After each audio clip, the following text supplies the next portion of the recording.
الحمد للہ رب العالمین والصلاة والسلام علی سید المرسلین اما بعد فاعوذ باللہ من الشیطان الرجیم بسم اللہ الرحمن الرحیم۔ السلام علیکم۔ ہم بات کرتے ہیں رمضان کی۔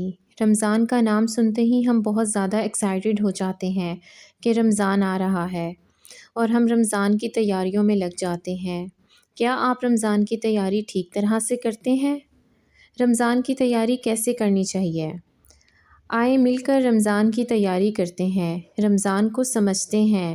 رمضان ایک تحفہ ہے جو اللہ تعالیٰ نے ہم لوگوں کو دیا ہے، جیسے کہ پہلے امتوں پہ بھی روزے فرض کیے گئے تھے اور روزے کی جزا اللہ جتنا چاہتا ہے دیتا ہے۔ سیدنا حضرت سلمان فارسی رضی اللہ تعالیٰ عنہ ارشاد فرماتے ہیں کہ شعبان کی آخری تاریخ کو نبی اکرم صلی اللہ علیہ وآلہ وسلم منبر پر تشریف فرما ہوئے اور ارشاد فرمایا، اے لوگوں، تم پر ایک عظیم اور مبارک مہینہ سایہ فگن ہونے والا ہے، ایسا مہینہ جس میں ایک ایسی رات شب قدر ہے جو 1000 مہینوں سے بڑھ کر ہے، یعنی اس ایک رات میں عبادت کا ثواب 1000 مہینوں کی عبادت سے زیادہ ملتا ہے۔ اللہ تعالیٰ نے اس مہینے کے دنوں کا روزہ فرض اور راتوں کی عبادت نفل قرار دی ہے۔ جو شخص اس مہینے میں ایک نیک عمل کے ذریعے قرب خداوندی کا طلب ہو اور ایسا ہی ہے کہ جیسے دیگر مہینے میں فرض عمل کرے، یعنی نفل کا ثواب فرض کے درجے تک پہنچ جاتا ہے، اور جو شخص کوئی فریضہ بجا لائے وہ ایسا ہے جیسے دیگر مہینوں میں 70 فرض ادا کریں۔ سبحان اللہ، یعنی رمضان میں ایک فرض کا ثواب 70 گنا ہوتا ہے۔ اے لوگوں، یہ صبر کا مہینہ ہے اور ثواب کا مہینہ ہے اور بدلہ جنت ہے، اور یہ لوگوں کے ساتھ خیر خواہی کا مہینہ ہے۔ اس مہینے میں مومن کا رزق بڑھا دیا جاتا ہے۔ جو آدمی اس مبارک مہینے میں کسی روزے دار کو افطار کرائے، اس کے گناہ معاف کر دیے جاتے ہیں، اسے جہنم سے آزادی کا پروانہ ملتا ہے۔ یہ سن کر صحابہ کرام رضی اللہ تعالیٰ عنہ نے عرض کیا، اے اللہ کے رسول صلی اللہ علیہ وآلہ وسلم، ہم میں سے ہر آدمی اپنے اندر وسعت نہیں پاتا کہ وہ دوسرے کو باقاعدہ افطار کرائے اور اس کے ثواب سے بہرہ یاب ہو۔ رحمت عالم صلی اللہ علیہ وآلہ وسلم نے اپنے جہاں نثاروں کو ایسا جواب دیا جس سے ان کی مایوسی خوشیوں میں بدل گئی۔ آپ صلی اللہ علیہ وآلہ وسلم نے فرمایا، اللہ تعالیٰ یہ انعام ہر اس شخص پر کرتا ہے جو کسی بھی روزے دار کو ایک گھونٹ دودھ یا ایک عدد کھجور، حتیٰ کہ ایک گھونٹ پانی پلا کر بھی افطار کرا دے۔ ہاں، جو شخص روزے دار کو پیٹ بھر کر کھلائے تو اللہ رب العزت اسے قیامت کے دن میرے حوض کوثر سے ایسا پانی پلائیں گے جس سے کبھی پیاس نہیں لگے گی، کیونکہ وہ جنت میں ہمیشہ کے لیے داخل ہو جائے گا۔ پھر آپ صلی اللہ علیہ وآلہ وسلم نے فرمایا، یہ ایسا مہینہ ہے جس کا پہلا عشرہ رحمت، درمیانی عشرہ مغفرت اور آخری عشرہ جہنم سے آزادی کا ہے۔ سبحان اللہ۔ جو شخص اس مہینے میں اپنے غلام، خادم اور ملازم وغیرہ کے بوجھ کو ہلکا کر دے تو اللہ اس کی مغفرت فرماتے ہیں اور آگ سے آزادی دیتے ہیں۔ اے لوگو، اس مہینے میں 4 چیزوں کی کثرت رکھا کرو۔ نمبر 1، کلمہ طیبہ لا الہ الا اللہ۔ نمبر 2، استغفار۔ نمبر 3، جنت کی طلب، اور نمبر 4، آگ سے پناہ۔ یہ تفصیلی باتیں جو میں نے آپ تک پہنچائیں رمضان المبارک کا بہترین منشور ہے، جس سے اس ماہ مبارک کی قدر و قیمت کا بآسانی اندازہ لگایا جا سکتا ہے۔ اگر آپ یہ میرا بیان بار بار سنیں اور اس کے مطابق اپنے اندر عمل کا جذبہ پیدا کر کے رمضان کی برکتوں کو زیادہ سمیٹنے کی کوشش کریں تو اللہ تعالیٰ ہماری مدد فرمائے، آمین۔ اب بات کرتے ہیں رمضان کی برکتوں کا اثر۔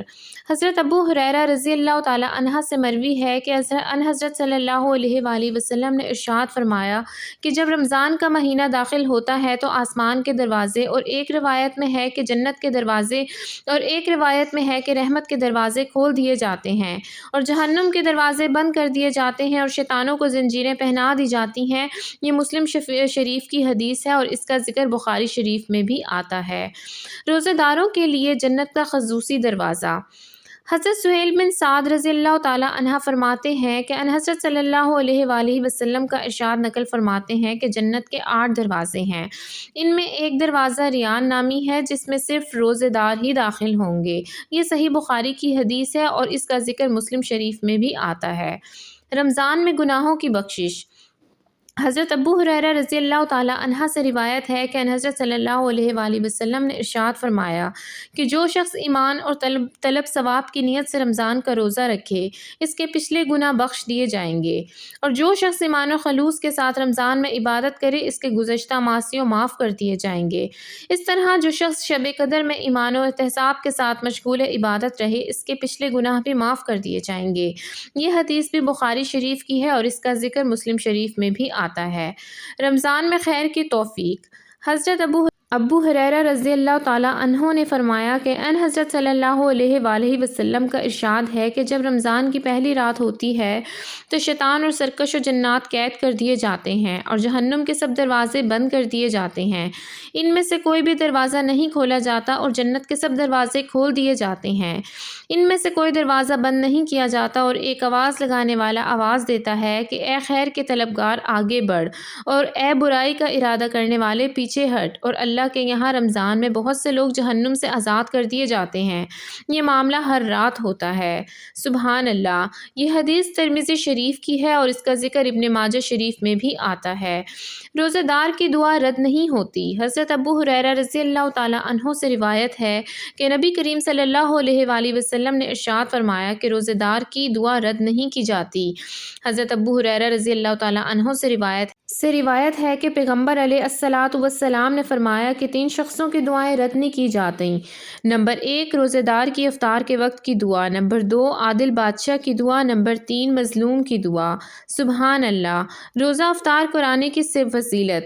حضور اقداس صلی اللہ علیہ وآلہ وسلم نے روزہ افطار کرانے کی فضیلت بیان کرتے ہوئے ارشاد فرمایا کہ جو شخص حلال کمائی سے رمضان میں روزہ افطار کرائے اور اس پر رمضان کی راتوں میں فرشتے رحمت بھیجتے ہیں اور شب قدر میں حضرت جبریل علیہ السلام اس سے مصافحہ کرتے ہیں، اور جس سے حضرت جبریل علیہ السلام مصافحہ کرتے ہیں اس کی علامت یہ ہے کہ اس کے دل میں رقت پیدا ہوتی ہے اور آنکھوں سے آنسو بہتے ہیں۔ حماد بن سلمہ رضی اللہ تعالیٰ عنہ ایک مشہور محدث ہیں، روزانہ 50 آدمیوں کے روزہ افطار کرانے کا اہتمام فرماتے تھے، ہر سجدے پر 1500 نیکیاں۔ سبحان اللہ۔ ابو سعید خدری رضی اللہ تعالیٰ عنہ سے مروی ہے کہ نبی پاک صلی اللہ علیہ وآلہ وسلم نے ارشاد فرمایا جب رمضان کی پہلی رات ہوتی ہے تو آسمان کے دروازے کھول دیے جاتے ہیں، ان میں سے کوئی دروازہ بند نہیں ہوتا حتیٰ کہ رمضان کی آخری رات ہو جاتی ہے۔ جو بھی مومن بندہ ان راتوں میں سے کسی رات میں عبادت کرتا ہے تو اللہ تعالیٰ اس کے لیے ہر سجدے کے بدلے 1500 نیکیاں لکھ دیتے ہیں۔ سبحان اللہ۔ اور اس کے لیے جنت میں لال یاقوت سے ایک گھر بنایا جاتا ہے جس کے بڑے دروازے ہوتے ہیں، ہر دروازے پر سونے کا خول ہوتا ہے جو لال یاقوت سے جڑا ہوا ہوتا ہے۔ جب وہ رمضان کا پہلا روزہ رکھتا ہے تو اس کے پچھلے گناہ معاف کر دیے جاتے ہیں۔ سبحان اللہ۔ بات کرتے ہیں رمضان کے استقبال میں جنت کی آرائش۔ سبحان اللہ۔ یہ ٹاپک بہت ہی دلچسپ ہے۔ حضرت عبداللہ بن عباس رضی اللہ تعالیٰ عنہ کی روایت ہے کہ انہوں نے حضور اکرم صلی اللہ علیہ وآلہ وسلم کو یہ ارشاد فرماتے ہوئے سنا کہ جنت کو رمضان شریف کے لیے خوشبوؤں کی دھونی دی جاتی ہے۔ سبحان اللہ۔ اور شروع سال سے آخر سال تک رمضان کی خاطر آراستہ کیا جاتا ہے، سجایا جاتا ہے۔ بس جب رمضان المبارک کی پہلی رات ہوتی ہے تو عرش کے نیچے سے ایک ہوا چلتی ہے جس کا نام مشیرہ ہے، جس کے جھونکوں کی وجہ سے جنت کے درختوں کے پتے اور کوڑوں کے حلقے بجنے لگتے ہیں، جس سے ایسی دلاویز سریلی آواز نکلتی ہے کہ سننے والوں نے اس سے اچھی آواز کبھی نہیں سنی۔ بس خوشنما آنکھوں والی حوریں اپنے مکانوں سے نکل کر جنت کے بالا خانوں کے درمیان کھڑے ہو کر آواز دیتی ہیں کہ کوئی ہے اللہ تعالیٰ کی بارگاہ میں ہم سے منگنی کرنے والا، حتیٰ کہ حق تعالیٰ اس کو ہم سے جوڑ دیں۔ پھر وہی حوریں جنت کے دروغہ رضوان سے پوچھتی ہیں کہ یہ کیسی رات ہے؟ وہ لبیک کہہ کے جواب دیتے ہیں کہ رمضان المبارک کی پہلی رات ہے۔ جنت کے دروازے محمد صلی اللہ علیہ وآلہ وسلم کی امت کے لیے آج کھول دیے گئے ہیں۔ حضور اکرم صلی اللہ علیہ وآلہ وسلم نے فرمایا کہ حق تعالیٰ شانہ رضوان سے فرما دیتے ہیں کہ جنت کے دروازے کھول دے، اور مالک جہنم کے دروغہ سے فرما دیتے ہیں کہ احمد صلی اللہ علیہ وآلہ وسلم کی امت کے روزے داروں پر جہنم کے دروازے بند کر دے، اور جبریل علیہ السلام کو حکم ہوتا ہے کہ زمین پر جاؤ اور سرکش شیاطین کو قید کرو اور گلے میں توق ڈال کر دریا میں پھینک دو کہ میرے محبوب محمد صلی اللہ علیہ وآلہ وسلم کی امت کے روزوں کو خراب نہ کرے۔ نبی کریم صلی اللہ علیہ وآلہ وسلم نے یہ بھی ارشاد فرمایا کہ حق تعالیٰ و شانہ رمضان کی ہر رات میں ایک منادی کو حکم فرما دیتے ہیں کہ 3 مرتبہ یہ آواز دے کہ ہے کوئی مانگنے والا جس کو میں عطا کروں، ہے کوئی توبہ کرنے والا جس کی توبہ میں قبول کروں، ہے کوئی مغفرت چاہنے والا کہ میں اس کی مغفرت کروں، کون ہے جو غنی کو قرض دے، ایسا غنی جو نادار نہیں، ایسا پورا ادا کرنے والا جو ذرا بھی کمی نہیں کرتا۔ حضور اکرم صلی اللہ علیہ وآلہ وسلم نے فرمایا کہ حق تعالیٰ شان رمضان شریف میں روزانہ افطار کے وقت ایسے 10 لاکھ آدمیوں کو جہنم سے خلاصی مرحمت فرماتے ہیں جو جہنم کے مستحق ہو چکے تھے، اور جب رمضان کا آخری دن ہوتا ہے تو یکم رمضان سے آج تک جس قدر لوگ جہنم سے آزاد کیے گئے تھے ان کے برابر اس ایک دن میں آزاد فرماتے ہیں۔ اور جس رات شب قدر ہوتی ہے تو حق تعالیٰ شانہ حضرت جبریل علیہ السلام سے کہتے ہیں، ان کو حکم کرتے ہیں کہ فرشتوں کے ایک بڑے لشکر کے ساتھ زمین پر اترتے ہیں، ان کے ساتھ ایک سبز جھنڈا ہوتا ہے جس کو کعبہ کے اوپر کھڑا کرتے ہیں، اور حضرت جبریل علیہ السلام کے 100 بازو ہیں جن میں سے 2 بازو کو صرف اسی رات میں کھولتے ہیں جن کو مشرق سے مغرب تک پھیلا دیتے ہیں۔ پھر حضرت جبریل علیہ السلام فرشتوں کو تقاضا فرماتے ہیں کہ جو مسلمان آج کی رات میں کھڑا ہو یا بیٹھا ہو، نماز پڑھ رہا ہو یا ذکر کر رہا ہو، اس کو سلام کریں اور مصافحہ کریں اور ان کی دعاؤں پر آمین کہیں۔ صبح تک یہی حالت رہتی ہے۔ جب صبح ہو جاتی ہے تو جبریل علیہ السلام آواز دیتے ہیں کہ اے فرشتوں کی جماعت اب کوچ کرو اور چلو۔ فرشتے حضرت جبریل علیہ السلام سے پوچھتے ہیں کہ اللہ تعالیٰ نے احمد صلی اللہ علیہ وآلہ وسلم کی امت کے مومنوں کی حاجتوں اور ضرورتوں میں کیا معاملہ فرمایا؟ وہ کہتے ہیں کہ اللہ تعالیٰ نے ان پر توجہ فرمائی اور 4 شخصوں کے علاوہ سب کو معاف فرما دیا۔ صحابہ رضی اللہ تعالیٰ عنہ نے پوچھا کہ یا رسول اللہ وہ 4 شخص کون ہیں؟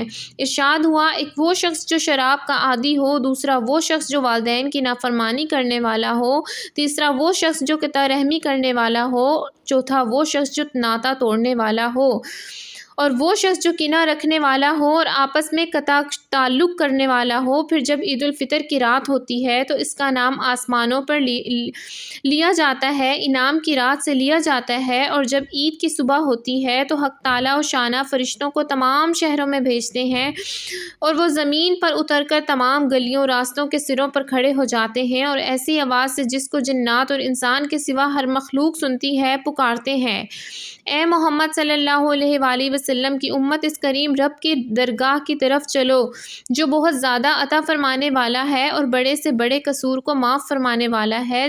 پھر جب لوگ عیدگاہ کی طرف نکلتے ہیں تو حق تعالیٰ و شانہ فرشتوں سے دریافت فرماتے ہیں، کیا بدلہ اس مزدور کو جو اپنا کام پورا کر چکا ہو؟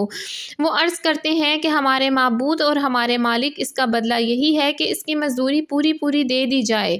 تو حق تعالیٰ و شانہ یعنی کہ اللہ تعالیٰ ارشاد فرماتے ہیں کہ اے فرشتوں، میں تمہیں گواہ بناتا ہوں، میں نے ان کو رمضان کے روزوں اور تراویح کے بدلے میں اپنی رضا اور مغفرت عطا کر دی۔ اور بندوں سے خطاب فرما کر ارشاد ہوتا ہے کہ اے میرے بندے، مجھ سے مانگو، میری عزت کی قسم کھاؤ، میرے جلال کی قسم کھاؤ، آج کے دن اس اجتماع میں مجھ سے اپنی آخرت کے بارے میں جو سوال کرو گے عطا کروں گا، اور دنیا کے بارے میں جو سوال کرو گے میں اس میں تمہاری مسلط پر نظر کروں گا۔ میری عزت کی قسم، جب تک تم میرا خیال رکھو گے میں تمہاری لغزشوں پر پرستاری کرتا رہوں گا اور ان کو چھپاتا رہوں گا۔ میری عزت کی قسم اور میرے جلال کی قسم، میں تمہیں مجرموں اور کافروں کے سامنے رسوا اور فضیحت نہ کروں گا۔ بس اب بخشے بخشائے اپنے گھروں کو لوٹ جاؤ، تم نے مجھے راضی کر دیا، میں تم سے راضی ہو گیا۔ بس فرشتے اس اجر و ثواب کو دیکھ کر جو اس امت کو افطار کے دن ملتا ہے خوشیاں مناتے ہیں اور گھل جاتے ہیں۔ مذکورہ بالا حدیث میں عید کی رات کو لیلۃ الجائزہ یعنی انعام کی رات سے پورا کیا گیا۔ اس رات میں حق تعالیٰ شانہ کی طرف سے اپنے بندوں کو انعام دیا جاتا ہے، اس لیے بندوں کو بھی اس رات کی بے حد قدر کرنی چاہیے۔ بہت سے لوگ عوام کا تو پوچھنا ہی کیا، خواص بھی رمضان کے تھکے ماندے اس رات میں میٹھی نیند سوتے ہیں، حالانکہ یہ رات بھی خصوصیت سے عبادت میں مشغول رہنے کی ہے۔ نبی کریم صلی اللہ علیہ وآلہ وسلم کا ارشاد ہے کہ جو شخص ثواب کی نیت کر کے دونوں عید الفطر اور عید الاضحیٰ میں جائے اور عبادت میں مشغول رہے، اس کا دل اس دن نہ مرے گا جس دن سب کے دل مر جائیں گے، یعنی فتنہ و فساد کے وقت جب لوگوں کے قلوب پر گردنی چھاتی ہے، اس کا دل زندہ رہے گا اور ممکن ہے کہ سور پھونکے جانے کا دن مراد ہو کہ اس کی روح بے ہوش نہ ہوگی۔ ایک حدیث میں ارشاد ہے کہ جو شخص 5 راتوں میں عبادت کے لیے جاگے تو اس کے واسطے جنت واجب ہو جاتی ہے۔ نمبر 1، لیلۃ القدر 8ویں ذی الحج کی رات، لیلۃ العرفہ 9 ذی الحج کی رات، لیلۃ القدر 10 ذی الحج کی رات، عید الفطر کی رات، شب برات یعنی 15 شعبان کی رات۔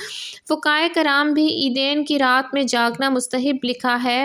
ماسبن بن نستا میں امام شافعی رحمۃ اللہ علیہ سے نقل کیا گیا ہے کہ 5 راتیں دعا کی قبولیت کی ہیں: جمعے کی رات، عید الفطر کی رات، عید الاضحیٰ کی رات، غرائے رجب کی رات، رجب کی پہلی رات یعنی کہ نصف شعبان کی رات، 15ویں شعبان کی رات۔ سبحان اللہ، جزاک اللہ خیر۔